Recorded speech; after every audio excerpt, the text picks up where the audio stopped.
Hello beautiful people, আসসালামু আলাইকুম। আজকে আমার গন্তব্য উত্তরবঙ্গ। আমরা যারা ভ্রমণ পিপাসু মানুষজন আছি, আমরা সবাই আসলে রাতেই ভ্রমণ করতে পছন্দ করি। আর আমাদের ভ্রমণের ফার্স্ট প্রায়োরিটি থাকে ট্রেন। রাতে ট্রেনে ওঠার পর আকাশের দিকে তাকিয়ে দেখি জ্যোৎস্নার আলো, আর কতক্ষণ পর শুরু হলো ঝুম বৃষ্টি। এই বৃষ্টি দেখে খুব ভিজতে ইচ্ছে হলো, তখনই হাত বাড়িয়ে দিলাম জানালার বাইরে। তো তখন কি যেন একটা জিনিস খুব মিস করতেছিলাম।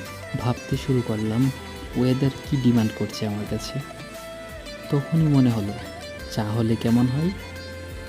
তো এপাশ ওপাশ তাকাচ্ছিলাম চায়ের জন্য, তখনই দেখি ট্রেনওয়ালা চা নিয়ে আসতেছে।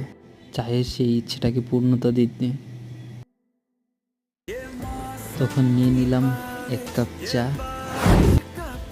তো চায়ে চুমুক দিতে দিতে এভাবেই চলে আসলাম আজকের গন্তব্যের শেষ প্রান্তে।